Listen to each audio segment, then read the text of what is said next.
I'm Trek with 2Ks.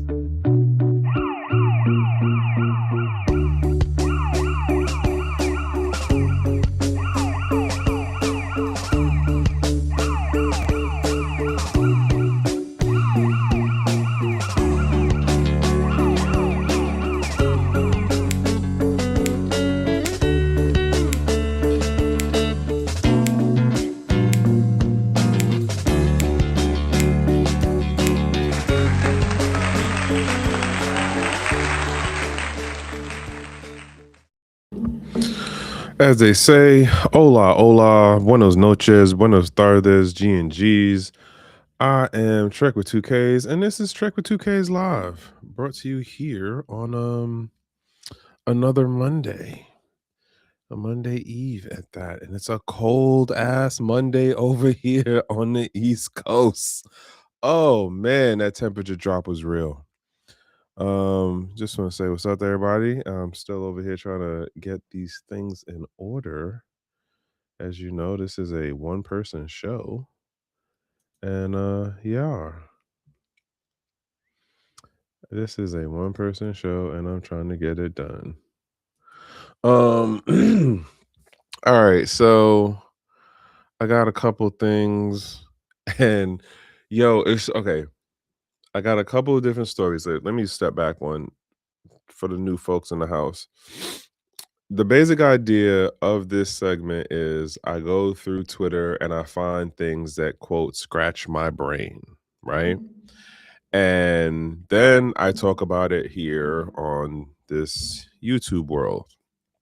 And the way that the streaming stuff works now, it's like Twitter, YouTube, Twitch, and it's two different YouTube channels. Dominant side is the Gentleman of Crypto side because that's initially where I was doing some things. And then I got my own actual channel called Trek with 2Ks. If you're curious, you can go over and do a like, share, and all that fun stuff. The other thing to note is that what is the other thing to note? Yeah, I lost a thought on that one just now. I lost it that fast. My brain just be like all over the place sometimes. It really, really do. I'm trying to figure out something here that I did not notice until today that, huh, okay, I gotta figure this out on why it's doing what it's doing over on the YouTube side. But nonetheless, I got a couple of stories that just like reinforce some of the stuff that I've been saying over the last few months. Like, no joke. Um, there's the situation going on with Keon Rodriguez. That's the Samurai Wallet guy.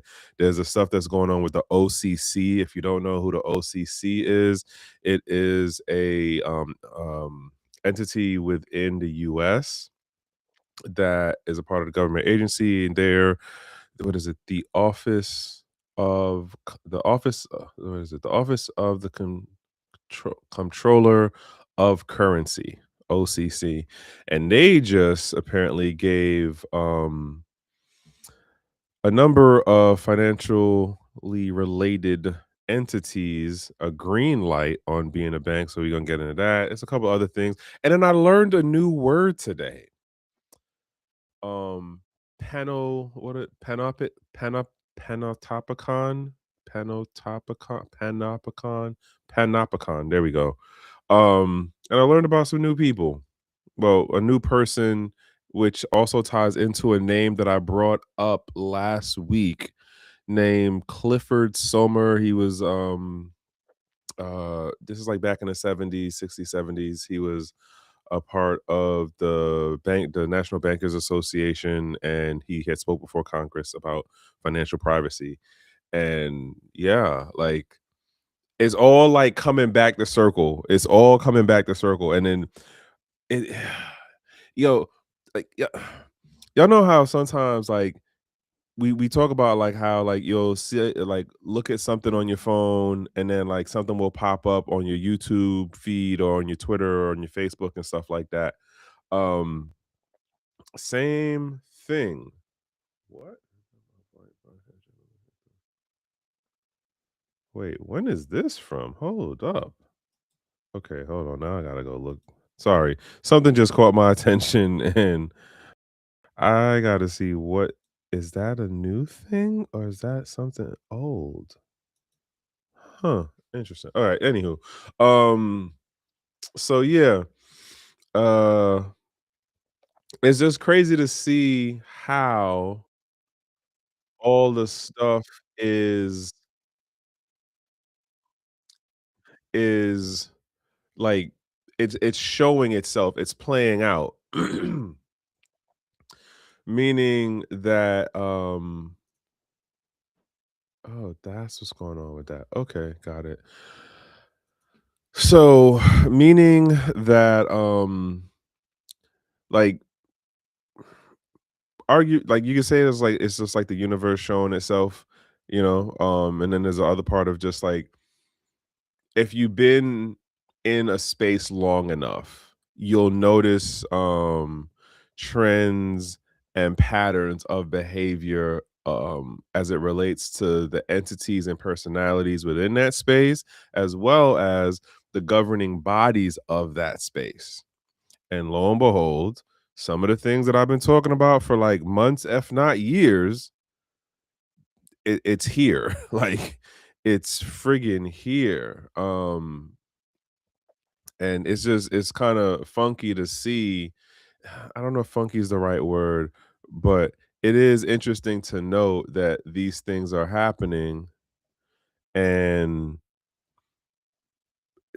they're not playing out the way that we necessarily thought, and some things are like kind of on the money, or at least following the pattern or trend, right?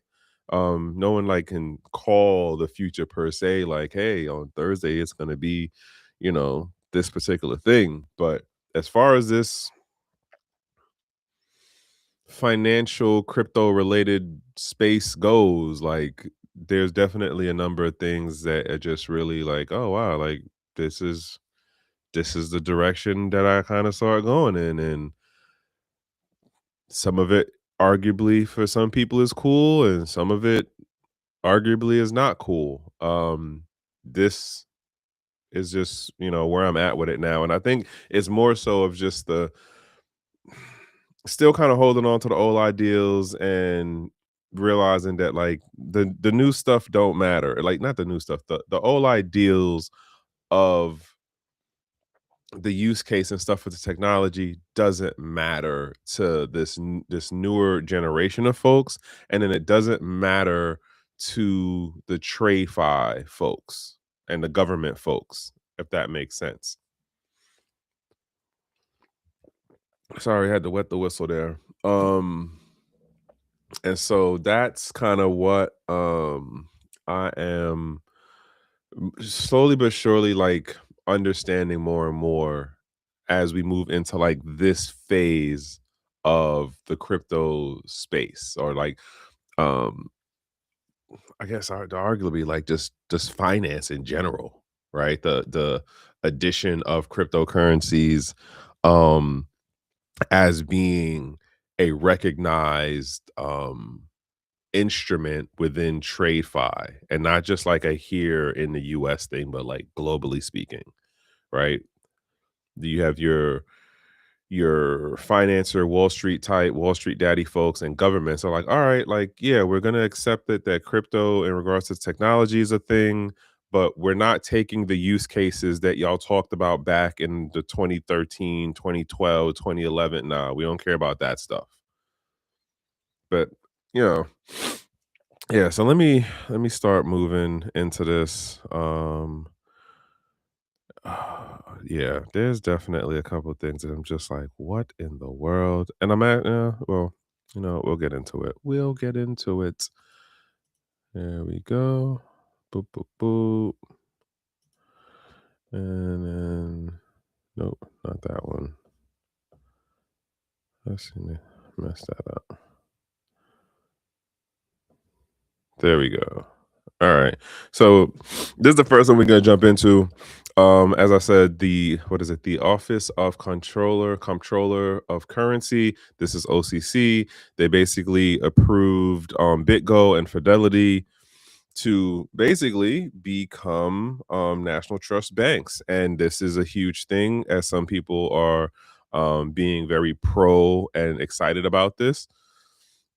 Excuse me. Um, and I brought this up when the Genius Act came out, and just for how I was understanding the language, I don't necessarily know the intention part of it, but at least for how I was understand my takeaway from the language was like anybody within reason of anybody. So this is like people who are not people, but entities that are doing the whole process to register with the according governing bodies and doing the paperwork and paying out the processing fee and all of that.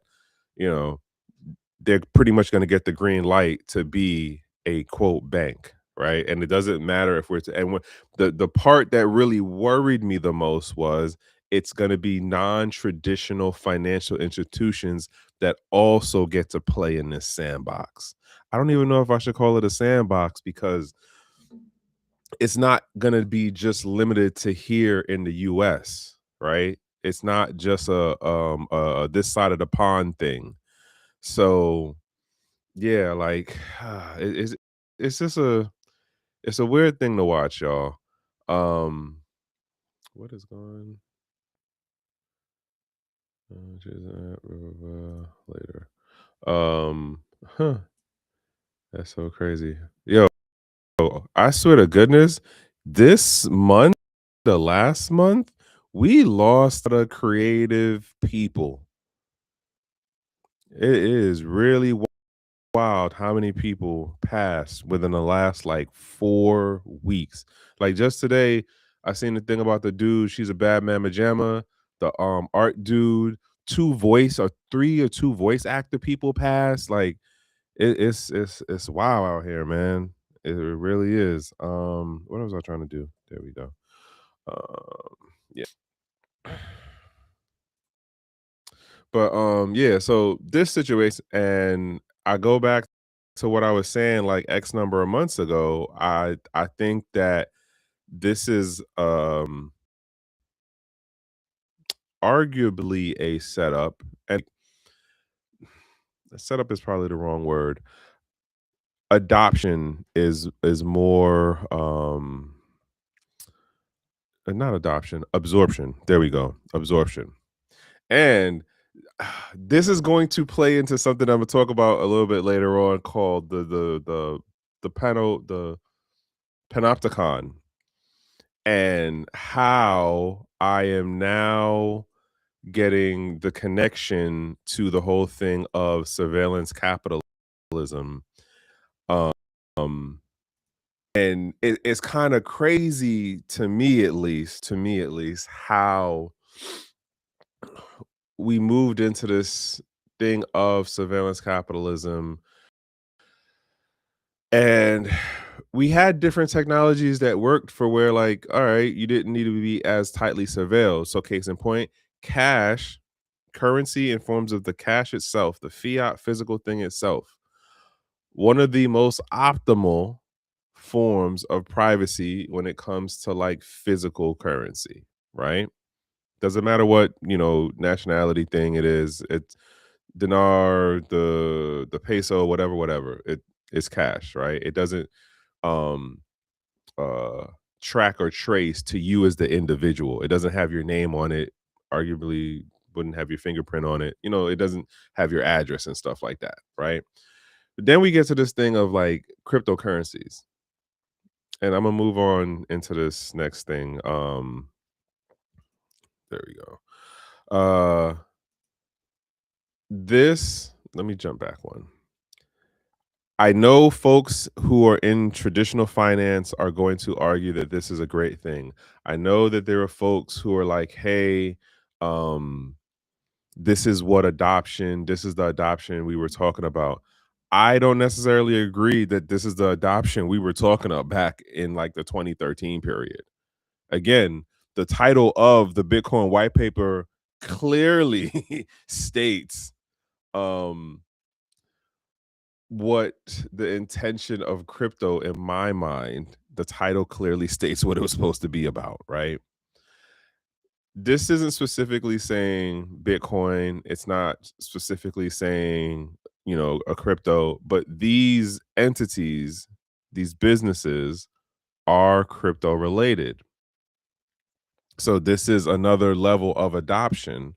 And I'm also tie this into Samurai Wallet, and what's going on with Kian, in that whole situation. So this happened. There's going to be more to come. We're going into 2026, and we're just going to have more and more of this stuff coming out about um, business entities putting their bid in to be banks. So shout outs to Charlene. I seen this on her page too. I seen it on somebody else's page too, but she actually, well, I seen the mention. So like just what Bitcoin Magazine did, it was the mention thing, but she actually had the letter. And so this is what I'm talking about as far as what is it? Office of the Comptroller.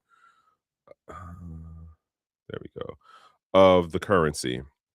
And this is who wrote this out, blah blah blah, traditional letter format. It's just the first page. Hey, here's what you get to do. And these folks are excited now.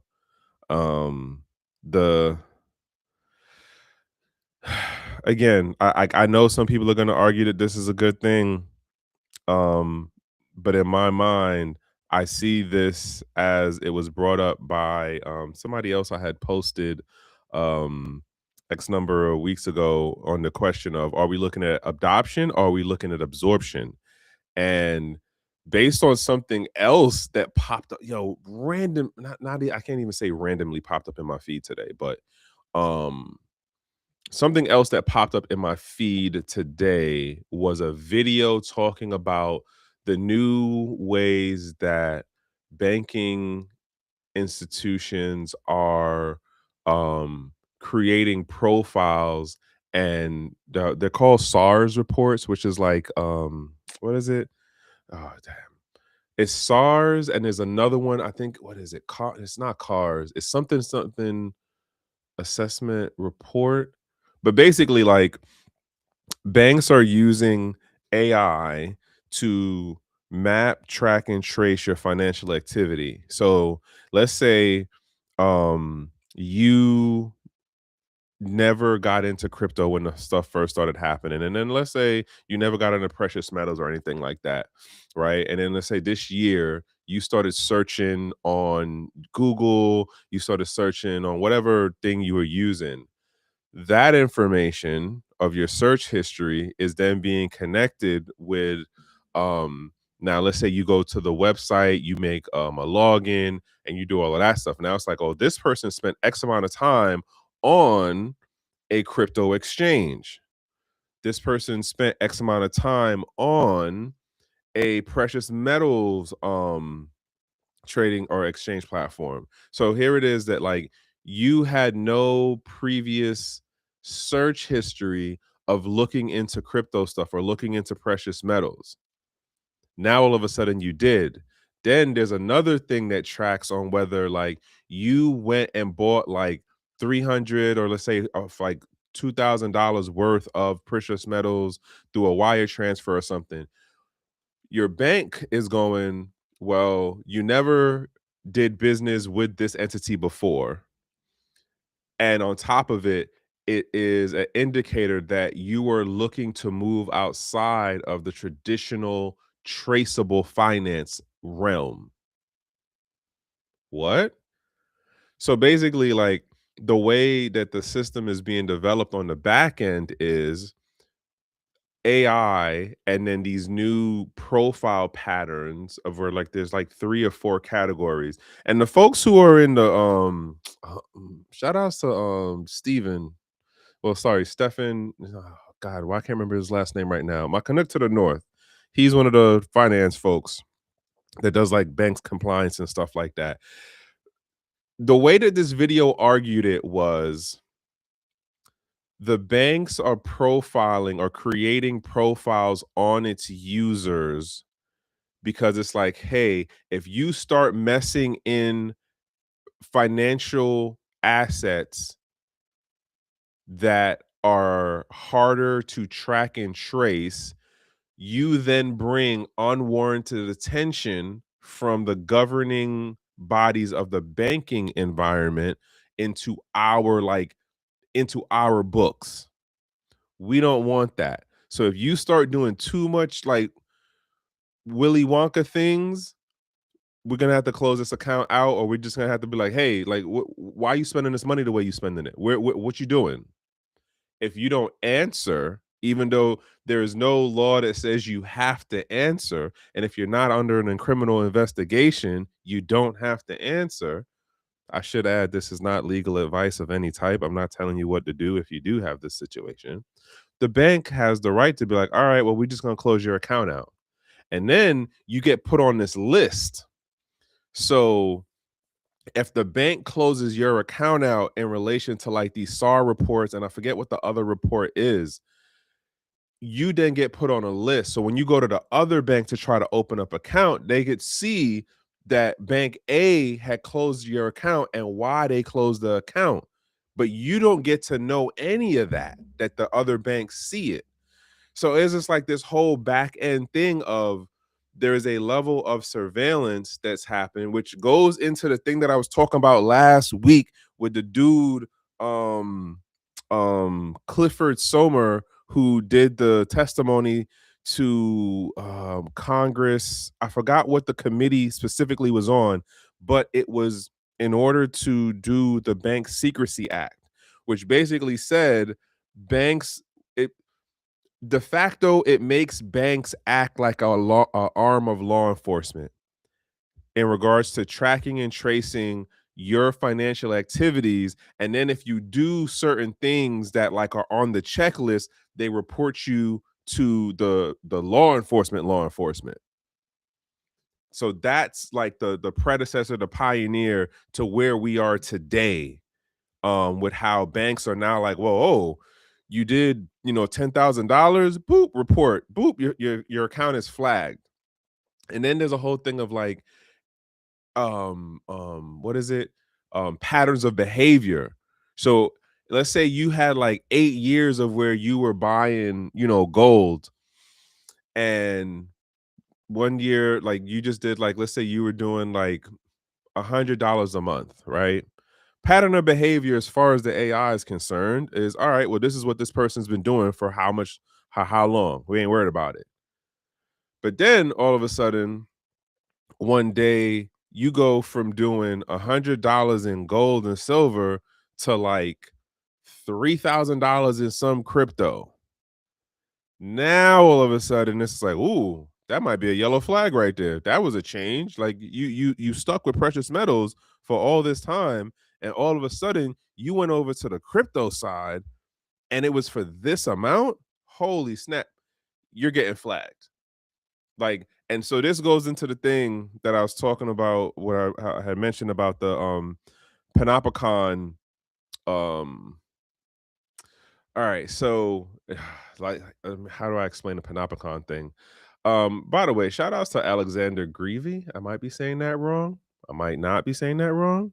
But yeah, he had a couple of like, the folks that I follow who are following him. It seemingly he does post some things that scratch my brain and catch my attention, right? So this one in particular, and I'm gonna get to the Panopticon thing. Don't worry, I didn't forget about it.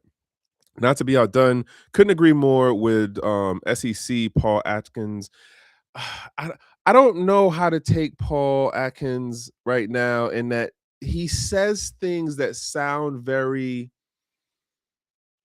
um pro innovative, pro forward thinking, pro like financial inclusion, or like financial that sound kind of privacy-ish. Case in point, this. And this was taken from him, and I don't know what he said it in, but So let's get into it. Indeed, if the instinct of the government is to treat every wallet like a broker, every piece of software as an exchange, every transaction as a reportable event, and every protocol as a convenient surveillance node, then the government will transform this ecosystem into a financial panopticon. There we go. Panopticon. Yeah, panopticon. This is what got me going a little bit down the rabbit hole in relation to this word panopticon because I had no idea what that was. And man, like so sometimes I be kind of amazed with like Twitter and how it could take me down a rabbit hole on some things to learn new things, right? And case in point with this. So panopticon is a prison design, right? And it was created by some English philosopher dude named Jeremy Bentham.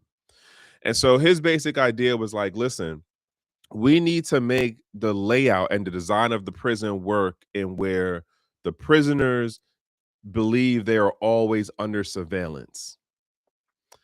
And the way it basically is designed is as it's this circular setup where you have the watcher in the center, and then you have all the prisoners in a circular design, like a wheel. Think of a spokes wheel where you have the spoke in the middle, and then the rim is around, circled around the center of the spoke. That would be where all of the prisoners are. So you have how many floors, which makes how many layers, whatever. Um, what I'm saying. All right, I'm gonna come back to what you just said. Um, and so with that, the idea is that the watcher, the guard, can look in any direction and look at the prisoner, right? The prisoners, because of how their space is designed, cannot see the other folks like directly to their left or right, but they can like see quote across the way, but they can't see the guard. They can't see when the guard is looking at them. So the psychology of it is if you don't know when the guard is looking at you, you will curtail your behavior to not do anything to arouse the guard in saying, hey, you're in trouble for blah, blah, blah.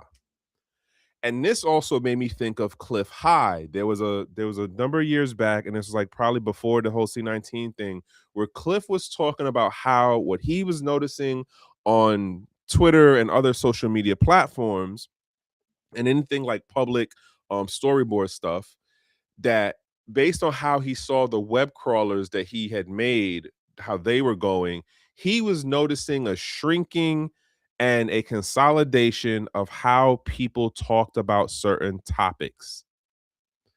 We started limiting our words. We started using quote like safe words, and then we weren't fully expressing our ideas or thought process on things because why? We were worried about getting in trouble. Because why? The algorithms at the time. This is when you can get shadow banned on like YouTube. You could get shadow banned on Twitter. You could get shadow banned on Facebook. And back then, not everybody knew about shadow banning and like what that really meant and what was generating it, right?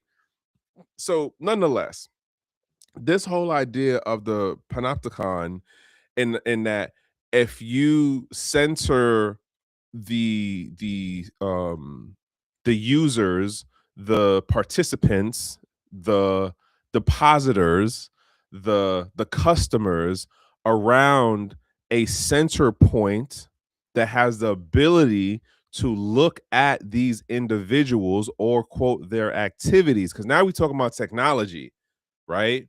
Now we're talking about the whole, well, how does the banking system or any of the things used to track and trace individuals or entities, because businesses do bad things too, um in that the, how am I saying this, in terms of visually what it looks like, it reminds me of stuff like Ghost in a Shell, where you would have like the AI at the center, and like it's not really a quote center, but in terms of in a virtual space, like it's a bubble of like the up, down, left, right.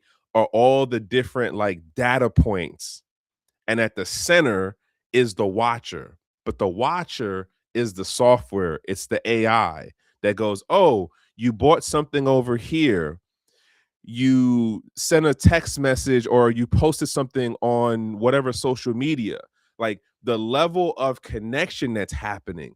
And oh my God, bet another example of how this is playing out in front of us. It's not like this is a down the road thing. This is not a down the road thing. This is not 2050. This is now, right? If you talk to any finance compliance folks, they can tell you, hey, what's cracking, man? They can tell you like this is now and how this is playing out. But where was I going just now? Damn it, I just had the thought and then I lost it. The point being is the panopticon is being implemented now using AI, right? And in the video that I had seen earlier, one of the things the dude was talking about was how if you, let's say you, um, I'm using the example of Cash App or Zelle, but I'm not 100% certain in regards to those two applications. I'm just using them in this example. Let's say you Zelle somebody money, fill in the blank for whatever, money transfer thing, Zelle, Cash App, Venmo, whatever. You send money to your sister, it's $200. Your sister just recently started getting into crypto, and like she's doing like maybe $200 a week and buying into crypto on some exchange or something. Because you send a transaction to your sibling person, well, really the relation doesn't matter. It's that you send a transaction to someone who is now moving capital into a financial asset that is considered to be at risk of this person is moving out of the traceable, trackable environment. You now get tagged in the banking setup. Oh, you transferred money to that person. That person is over there playing out in that area. You're now tagged. I want to bring up a story that I talked about. This was like a while ago. This was what? This might have been, when did I bring this story up? Last year? I think it was last year. But remember when I talked about how yes, open air prisons is real. You remember when I talked about the but see that's the thing though. It's not the CBD stuff. It's not that. That's not what's going on. This is just whatever you're doing. But no, let me get to the point. Remember when I talked about that IRS story where they won the case? Um, so they were investigating one guy. That guy did a bank transaction with someone else. The other person who was not under investigation by the IRS found out because the bank like either accidentally said something to him or something along that line, right? And so he then goes, well, what the hell, like, why are y'all doing this? I didn't do anything wrong. I shouldn't be under investigation of any type. Y'all shouldn't be sending out my information this way. All of this comes out in court to where the bank is like, well, technically we don't got to tell you nothing, and it's not on us to tell you even if it does happen. My point being here is there is already a case precedent that happened where if somebody else is under investigation, you could be under investigation too, even though you didn't do anything wrong. And this situation already played out with the IRS. The banks, again, are already playing their part within this ecosystem that in effect, we are in the Panopticon, like, because at the end of the day, um, for how everything is working within like our tier of the world, right? First tier, first world problems, first tier issues as far as the financial stuff. Everything is tracked and traced. And the things that you think, the way the system is being designed, not designed, being designed, but the way the system is evolving is the AI sits in the middle, and through data brokers, as far as like how your search history goes, through um the analysis of your financial transactions from the bank itself, through other algorithms that scour how you do your social media stuff, right? Because the social media companies, Twitter, X, Twitter, X, same thing, Facebook, Snap, Instagram, they're all selling your data in terms of how you post, what you post about, what do you comment on, what do you like, how long do you stay on an app, right? They all do the same thing. So here you have it that someone's buying all of this stuff and then they're putting the profile pieces together.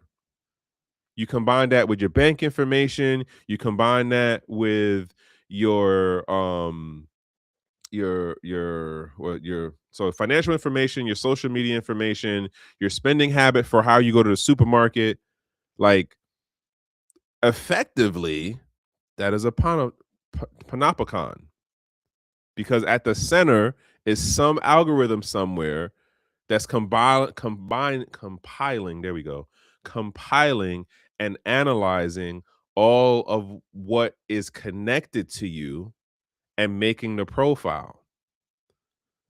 So, you know, like that's where we are. And that's why I came to the title about the like what is the Popticon to Bitcoin? I mean, sorry, to crypto. Um Arguably it's not just a crypto thing. This is bigger than the crypto in terms of this is already being built into and evolved in traditional finance. Crypto is just adding in another like data source, another data point. That's it. It's just an additional data point. And I remember I was saying this to one of these it was like a freshman at the Black Blockchain Summit for Howard University, and I was saying to him like the technology works without any of the PII stuff on top of it. Like we don't need the PII part of it. The technology works. We have more than a decade of proving that it works. The only reason we're getting this additional PII stuff is because it works towards the tracking and tracing. It works towards making a more cohesive profile of an individual. Because outside of that, like, why would you actually need to know the, oh, this is the zip code the person's in, oh, this is the address they're at, oh, this is how long they've been at that address, oh, they moved from this place to that place, right? I'm just saying. All right, moving on. Granted, majority of the stories are gonna like kind of relate to this thing. This so I seen this, and the way that Bitcoin Magazine framed it, it made it kind of seem like, oh, like Trump actually thought about this. And it's like, no, when you listen to this, it was the reporter asked him, hey, there's a gentleman named Keon Rodriguez. He's a software developer for Samurai Wallet. He's going to be he's going to jail for this amount of time, blah, blah, blah. Would you consider, a lot of folks in the community can think that he should get pardoned? Trump is like, oh, well, do you think he should get pardoned?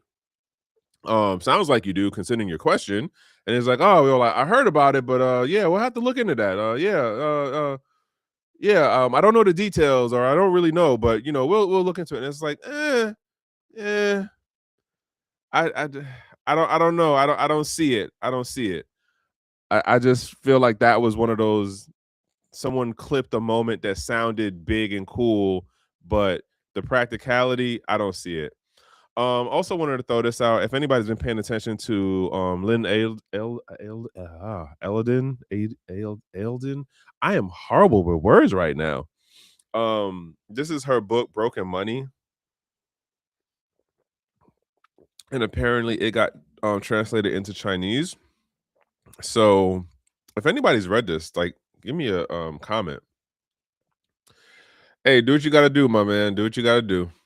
Um, but yeah, so if anybody read the book, I'm probably that's gonna be one of my reading list things for 2026.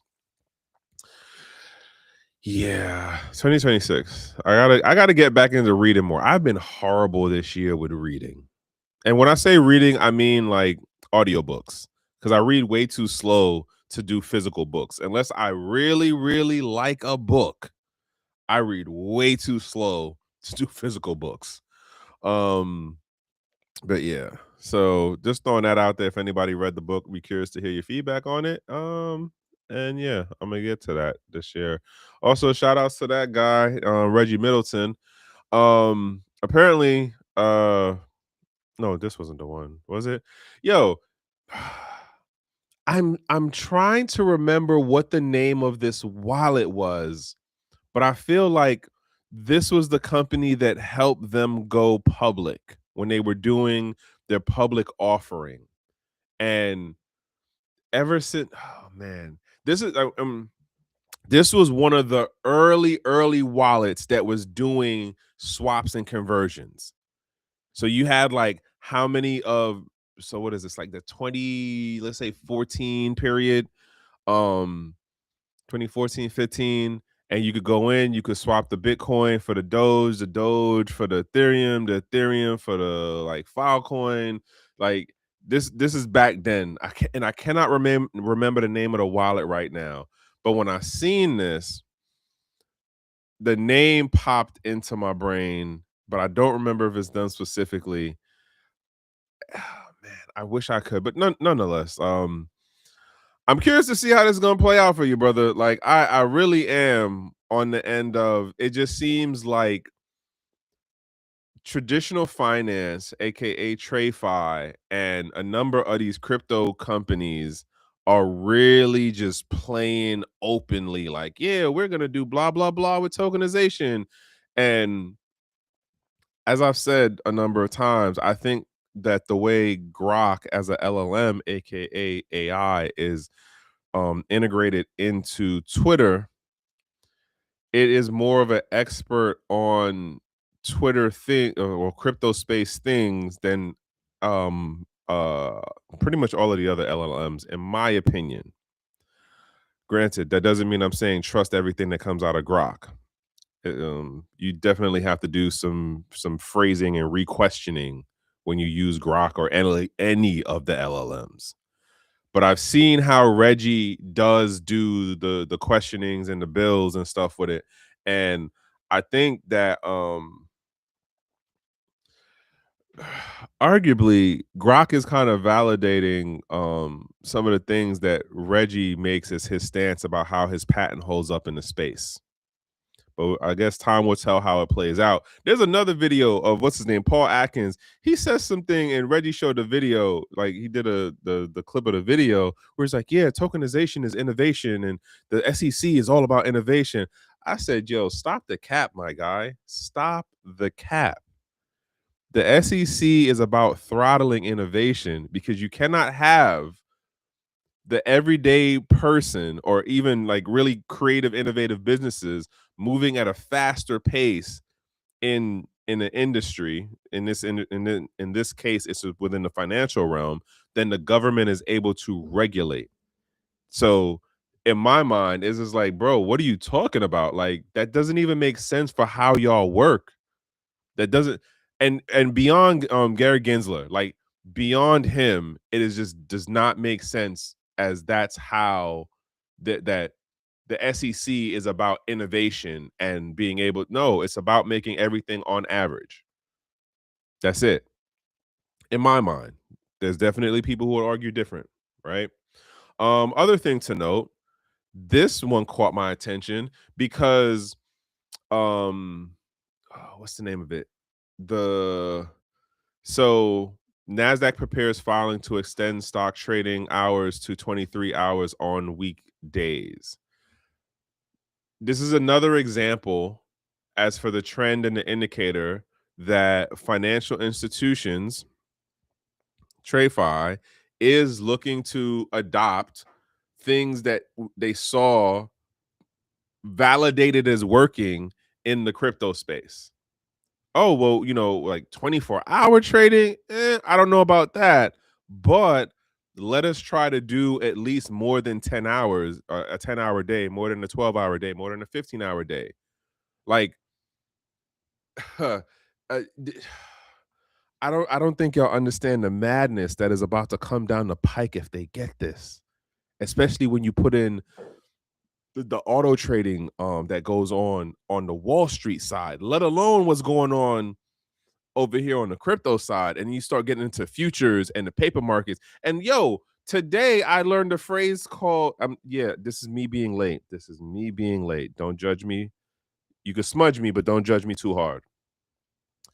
What is it called? Um perp a perp dex, which is short for perpetual dex, which really means future decentralized exchange. And it was a post that I seen with Aster, and apparently they're doing something that I can't remember right now off head, but nonetheless, I I was what was it? No, that's what it was. They're apparently they're implementing a blind, not blind, they're calling it a privacy mode, but it's like basically, when you make your call, there's no public call book, so you can do it in private. So the idea is that no one is supposed to be able to front run you as far as on the outside, as far as another user. It doesn't, in my mind, on the technical side of it, it doesn't mean that the company can't front run you, which in X number of the cases, at least for those of us who've been around in the space for a while, we understand that the exchanges, whether they are a centralized exchange or a decentralized exchange, usually do some level of front running. That's just how this animal has evolved, right? But nonetheless, I learned today about perp dex, and I said this sounds weird, and apparently it has all of the not all, but it has the major key connected points, or blockchains, is like Solana, Ethereum, and a couple of other ones. And I was like, well, once you said Solana, you lost me.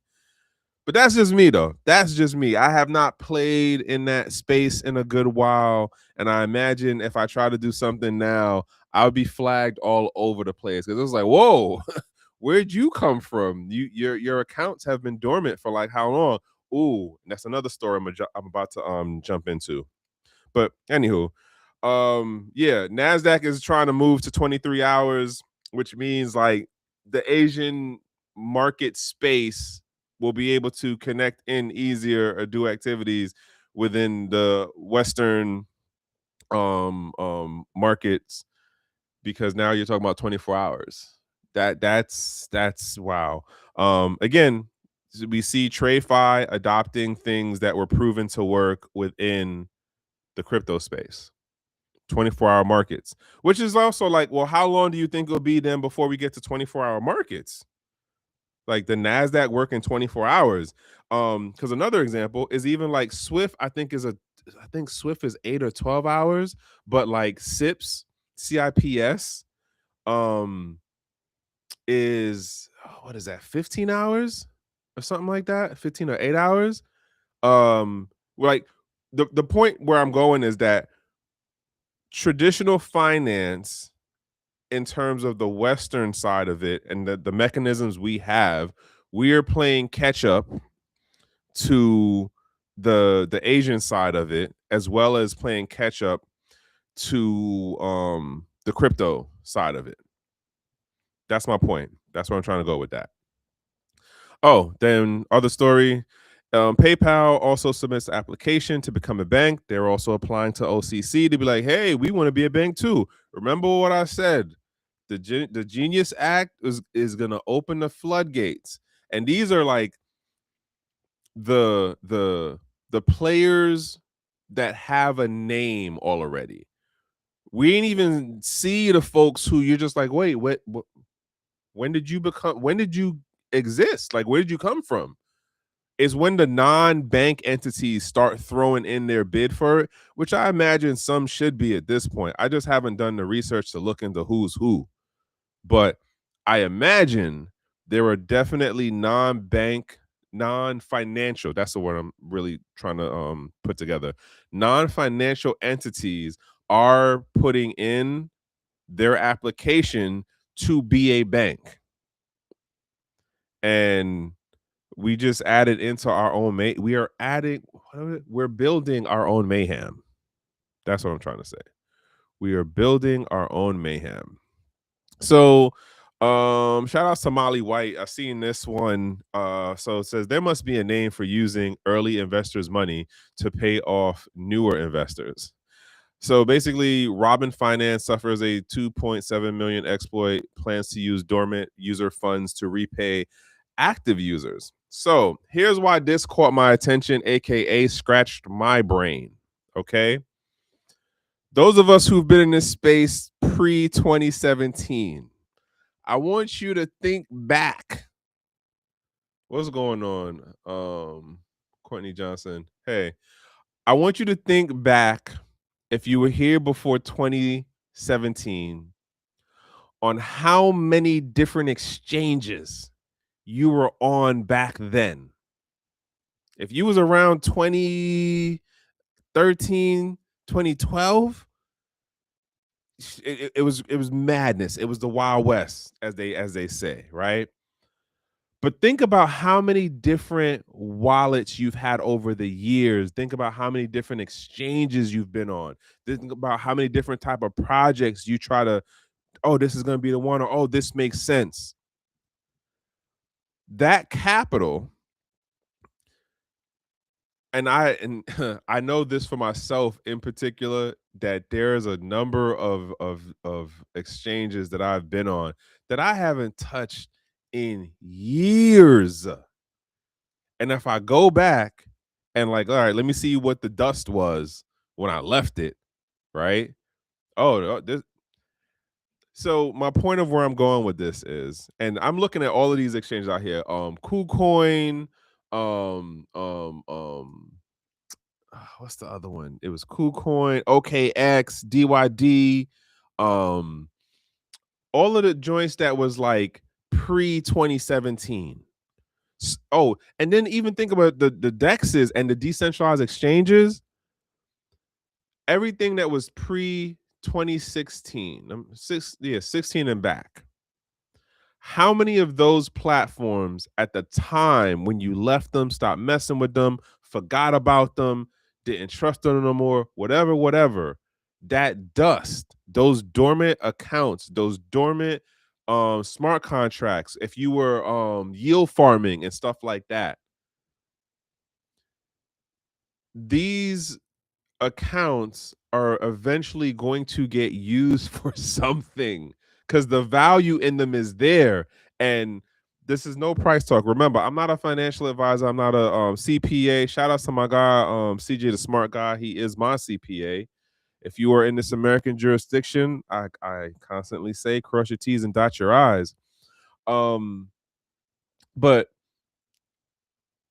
considering, what is it? Bitcoin is someplace, I know it's someplace low right now, like compared to where it was like 6 weeks ago or something like that, right? I don't know what the hard number is because I've been telling y'all I just stopped paying attention to shit, right? But I know that at some point it's supposed to go back up. And everybody's waiting for to go back up because the logic is, what is it? High tide lifts all boats. So we go back up. We have all of this adoption that we see going on in terms, well, not adoption. Sorry, it's the other A. It's absorption. We have all of this absorption going on in the crypto space, and we see what's going on with Bitcoin in particular and how this adoption is working. And I'm going to have a close up wrap that I'm gonna take this as my takeaway because it came to me while I was like digging down the rabbit hole for um the Panopticon thing. And then there's a name I forgot to mention in that, and it's Michel Foucault. Yo, French is really funny how like they'll put certain vowels and consonants together, but like it's totally not how you pronounce it. But I'll get into that in a minute. So nonetheless, you have it that like these accounts that are dormant, and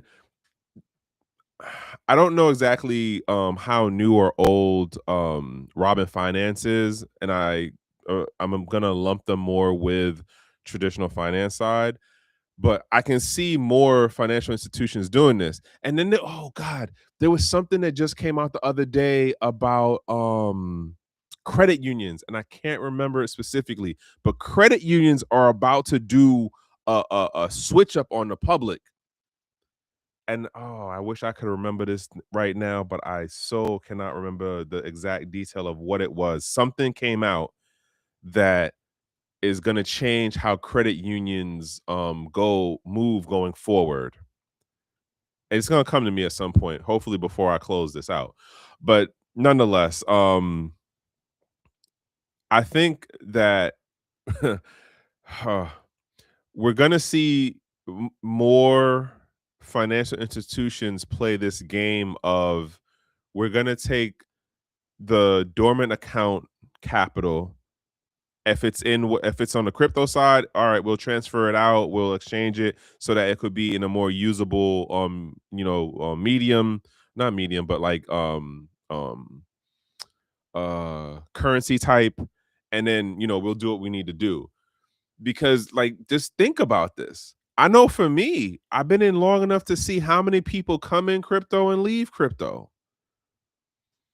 Same thing in regards to traditional banking stuff. Like how many people, and granted, it doesn't happen at the same rate or it's not at the same scale, but like how many people had a bank account?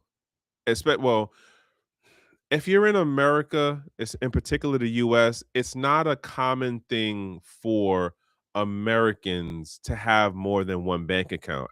This is a relatively new thing that is sort of growing some legs, but it's relatively new.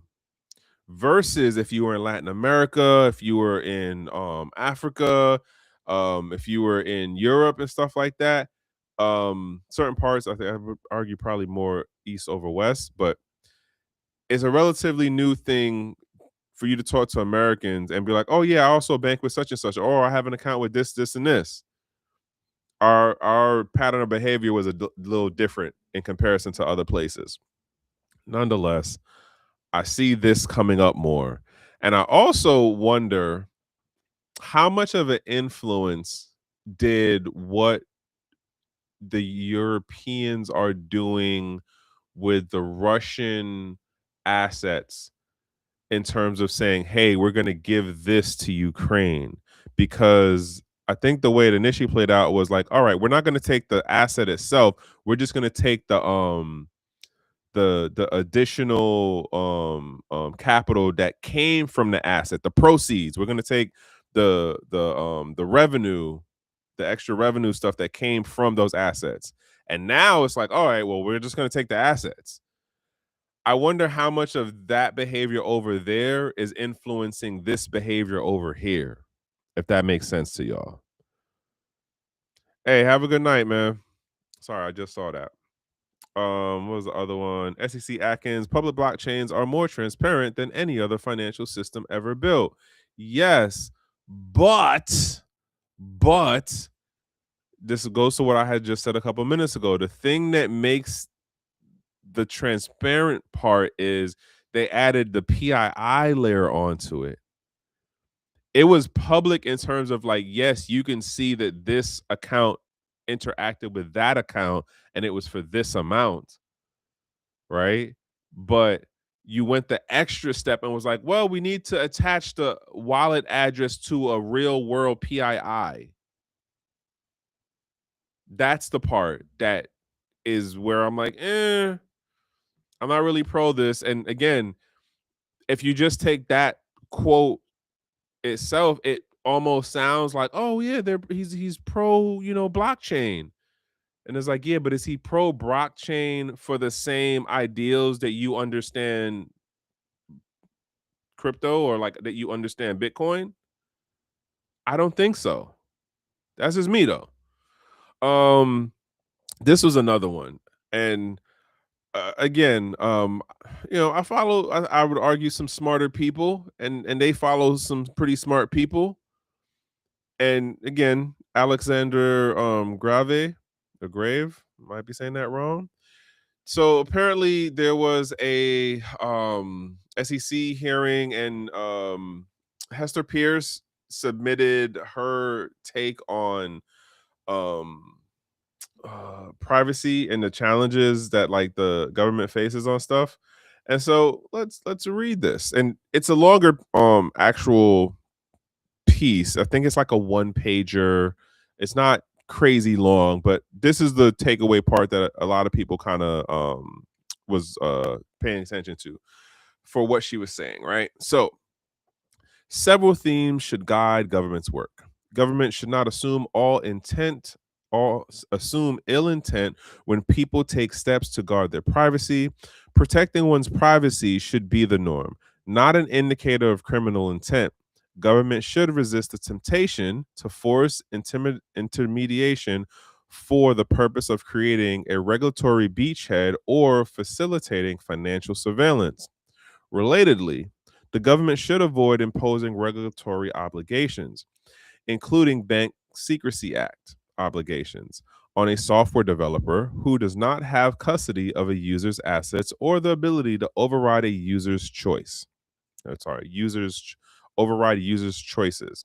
Additionally, the government should pursue bad actors who use privacy protecting tools for nefarious purposes while protecting good actors who develop and publish those tools, and law abiding citizens who use them to protect themselves from bad actors. So I don't know how much of this was her tapping into the samurai wallet situation, and I forgot to look at the date for when this actual Seek Heron thing happened. But this is the transcript of what she was talking about for it. Again, in my mind, you cannot work for the prison and then say, I'm pro prison rights, right? Like, at the end of the day, like, your job is to enforce a certain aspect of law enforcement within the realm of financial institutions, right? That's your space of where you're supposed to do these things. And to me, it doesn't, like, how am I saying this? It it doesn't make sense to me when she says these things, because it's like, yeah, but your job is literally to, you know, um throttle the financial space. It's not to let innovation just be innovation that you can't control. It's innovation within certain controls. Hence the hence what's going on with crypto and the absorption. So here's my I'm gonna say conspiracy theory, but I don't call it a conspiracy theory anymore because of this whole Panopticon concept idea, right? And let me jump back a little bit on that whole thing. So you have the guy Jeremy Bethlehem, who's the British philosopher dude who comes up with the design concept of the prison. He calls it a Panopticon, a panopticon. Then there's a philosopher dude named Michel Foucault, his name is French. It just the letters don't do anything for how it just is pronounced. And so he makes the point of how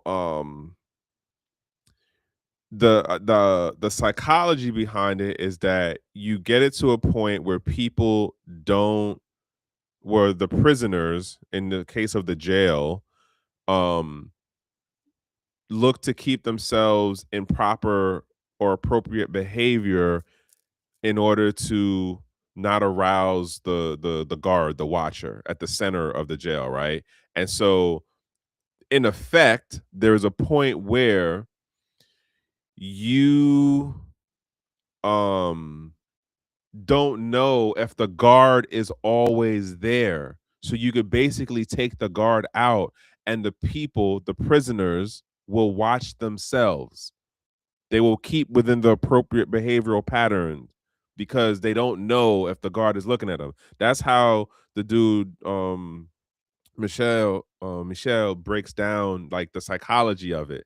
And when you put that in terms of now we're in the 21st century, now we add in the AI stuff. We see what happened during the whole crypto choke point 2.0 thing under the Biden administration. We seen what Gary Gensler did as the head of the SEC, where the actions and like, oh my God, like, and folks think the actions today was bad. It was even crazier back in 2012. Folks was sitting in jail and not even like they were doing the FBI was doing sting operations on folks, and then you just be in jail and like nobody would know. Nobody would know.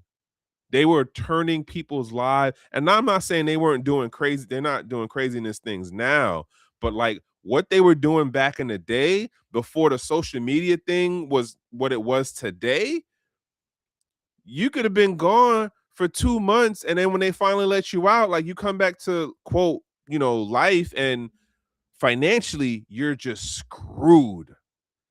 You're screwed. Your bank accounts is frozen. Your job is just like, well, we can't have you come back here. Now, like I've been in this space long enough that I've met some folks, man, and you can definitely see how their interactions with the government has very much jaded them because of how we talk about democracy, we talk about the law, we talk about being innocent and proven guilty, we talk about financial freedoms and economic sovereignty. Listen, man, all of that stuff went out the window for them folks. All of that stuff went out the window. It was, hey, you did this thing. We're going to do everything we can, even though there is no evidence that says, oh, this person is a criminal. And I'm not talking about the folks who are doing criminal things. I'm not talking about those folks. I'm talking about the folks who are doing simple stuff like, all right, I'm going to just sell you, the Bitcoin thing, or, oh, I'm going to make the wallet, or, oh, I'm going to sell you my car for this amount of whatever crypto thing. I'm talking about the folks who were back in the day walking around like DC selling crypto for like, here's 100, Bitcoin for like $10. I'm talking about those folks. They turn their lives upside down. And the effect of it is you then make it where it's like, hey, don't counter the government. Hey, don't do this. You listen to how, and I'm not throwing shade at you. I'm not throwing shade. I'm just saying, listen to how Reggie talks now versus how Reggie talked back in 2014, 15. Reggie be quick to tell you, don't fight the government. I don't want that smoke. But you look at what they did in effect, and is just to the point of the panopticon of you do enough things within the environment to get the prisoners, the customers, the depositors, the users to curtail their own behavior. And that's kind of what we have going on right now. We see it in social media. Don't talk about this. Don't use these words. Don't touch this topic. Don't say this person's name. Don't say that country's name. Like the shadow banding stuff is real. And the way that the AI stuff works out now on the back end for like YouTube is wild, yo. It's wild. Like, so you take the way the AI is working out on the YouTube side, you take the way the AI is working out on the social media side, you take the way the AI is working out in the financial institutions. Like, e- explain to me how it is not a panopticon. It it it is it is the AI panopticon. That's what I'm going with. It is an AI panopticon. And this thing that we see going on with how crypto is being absorbed into traditional finance, I'm going to throw this out as my theory, like conspiracy theory thing, in that there was already the part of where if you touched fiat, I forgot the name of the SC code thing when it comes to like what messed up a lot of people, and they use it in like the whole drug RICO thing.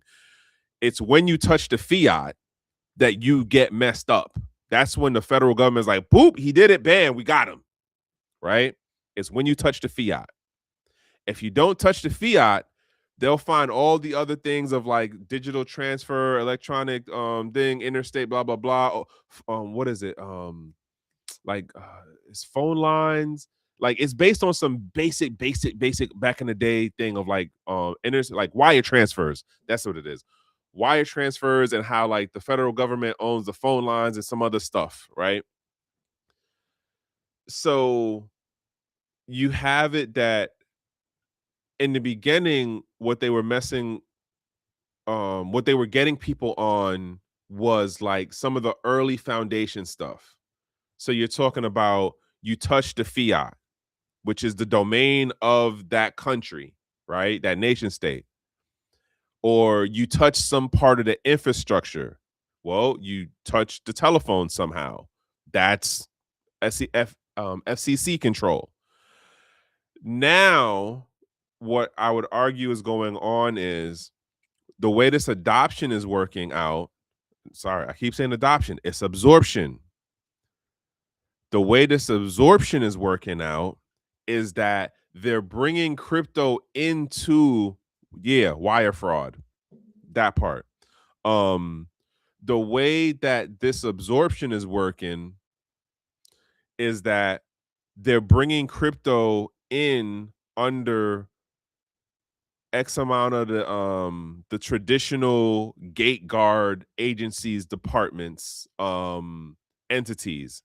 So you got the OCC, you got the FinCEN, you have the SEC, you have the IRS, you have there's a bankers thing that I can't remember the name of. There's a couple of different agencies and federal type departments that they have their arm of law enforcement to it, where it's just like, oh, well, if you do something that touches this, we get to say something, right? So that's the absorption part. So now you get into like what's going on with Samurai Wallet, what's going on with Tornado Cash. You're messing in something that is now more and more being absorbed into TradeFi, and TradeFi has its traditional gate guards. When you was out there outside of in the borderlands, the wild wild west, TradeFi ain't care about you. The gate guards couldn't do anything to really mess with you because too much of the infrastructure and the major entities in the space were on the outskirts. Now that you have the centralized exchanges, Coinbase, Polygon, all of the other stuff. Now that you have Ripple and even X amount of these so-called decentralized exchanges going, all right, well, we want to move into the wall. We want to move behind the wall. We want to be in the TradeFi space. What happened? The behaviors that you were doing, the way that you were implementing your technology when you were outside in the wasteland, in the badlands, in the wild, wild west, as we used to say, guess what? Um, we're not doing that no more. Well, you can't do that in here, right? You can't do that in here. You got to take that outside because you're not going to play like that over here. And so now you have it that the way that they can come at you isn't the same, isn't it, how do I say it? It's evolved. It's evolved because more of the infrastructure and the major players in the space have moved inside the wall garden. Like that's how I'm seeing it. So now here you are, as this thing was supposed to be so innovative and trail blah blah blah. It was that when it was outside the wall garden. It can't be that inside the wall garden. So the shit that Hester Pierce is talking, it sounds great. It sounds very idealistic. But you work as part of the law enforcement mechanism within the walled garden. So all you doing is just fucking platitudes. And so this also takes me back to what I was saying about the dude Clifford Summers when he did his testimony thing to Congress. Like, yes, be pro law enforcement in terms of if you're going after one person or a specific entity, makes sense. Go after them. Get the banks to cooperate with you. Follow the court process. But the dragnet stuff that we doing, that's the part where it's just like, so we just gonna throw privacy out the window. Because that's the whole point of the Bank Secrecy Act. Make the banks do the work of law enforcement and just dragnet everyone. And here we are, X number of decades later.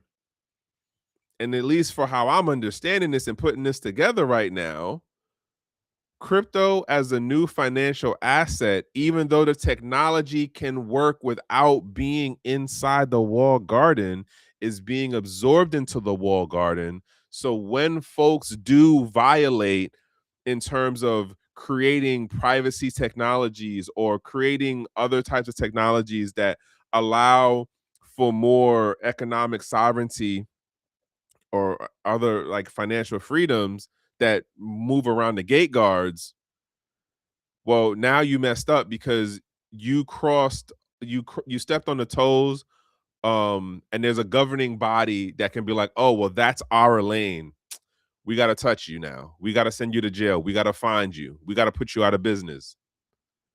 Like, that's what's going on.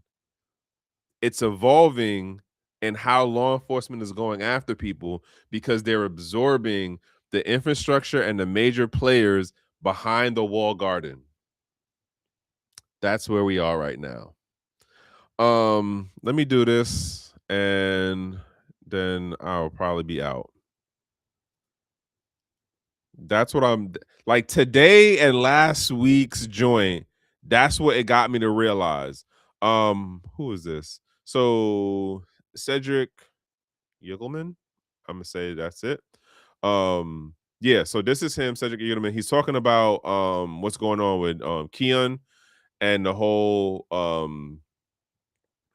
what the government is doing. And again, like I feel like last week's episode and this week's episode just did like a reinforcement of what I was thinking over this like last month and change since that initial post from the Gonzalez Twitter account about the absorption. Like when you look at it, it's being absorbed, and it's being absorbed so that it can better regulate the crypto space. And when I say better regulate means make it more applified, make it more of it's still a big brother thing. So all of these folks out here talking about like, oh yeah, privacy pro, and Paul Atkins is really this about crypto, and Hester Pierce, nah, bruh, no. I call cap on all of it. All of it. They're not. It just doesn't make sense. You're literally talking against the nature of what the institution is that you work in, and it is a law enforcement element. That's my thought process. That's how it sits in my brain, in my mind. That's what I got. So yeah. So what was it? What Cedric was saying was basically, I don't think they want to destroy Bitcoin. I forget who asked him the question, but this is what he said in response. They want to capture Bitcoin. You can't have freedom money without privacy. So if you don't have the builders building privacy tools, it will become a surveillance panopticon, and in some ways it already is. And then this was like the third time today that I seen panopticon pop up in something. And I was like, all right, I got to see what this word mean. And that took me down a YouTube rabbit hole. But that's my point though. Like, they're going after it in a different way. So like, if you're a coder now, because the infrastructure and the companies are behind the walled garden, oh, whoa, why are you writing that kind of code? What's wrong with you? You know, privacy, no, that's not how you're supposed to do it. And then we've already been on this more than a 10-year thing of how like privacy has been demonized for more than a decade now.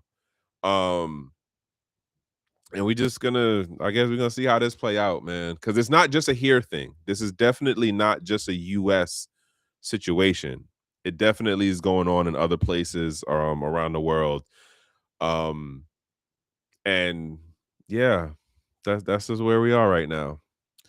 But all right, I'm gonna get out of here. I appreciate the folks for tapping in. Common sense dog advice. Yo, y'all be killing me with these names. Only Bitcoin, what's up, man? Where's the other one? Courtney. Is it Courtney? Thank you for tapping in too. Where'd you go? Where'd you go? Yeah, Courtney. Thank you for tapping in too. Um, what was the other one? Yo, only Bitcoin. The common sense. That's hilarious.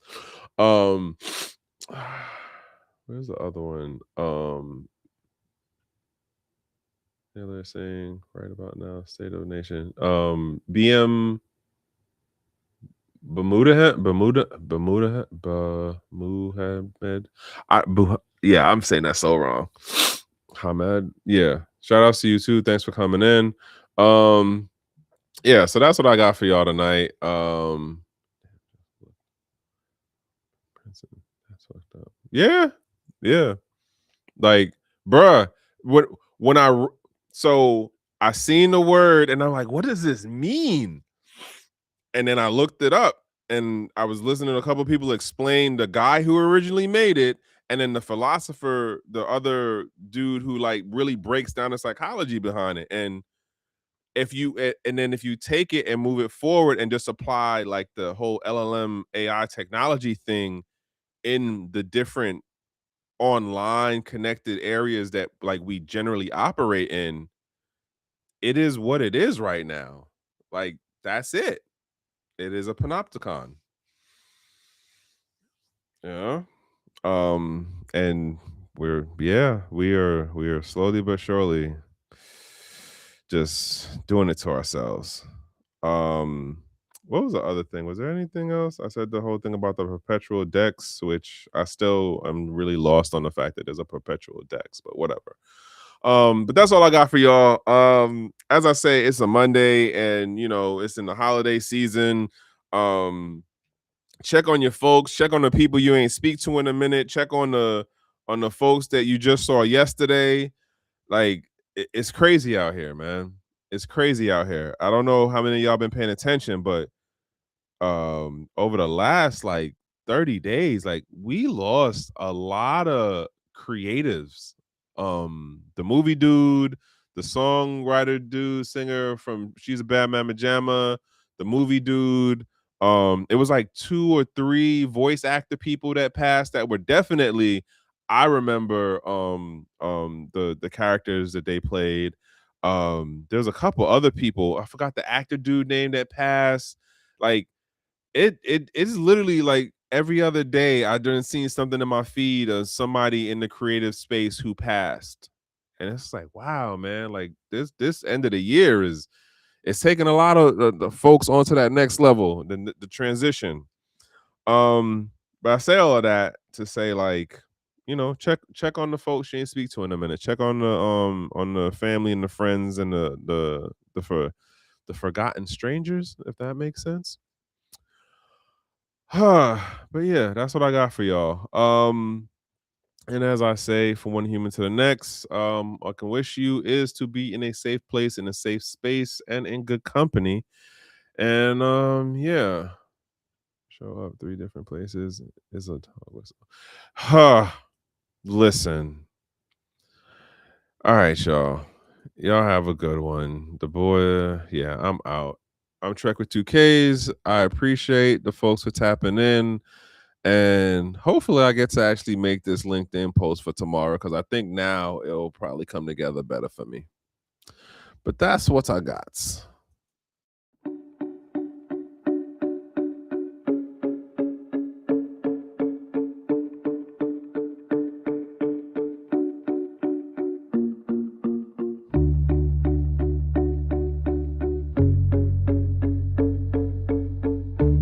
I'm Trek with 2Ks.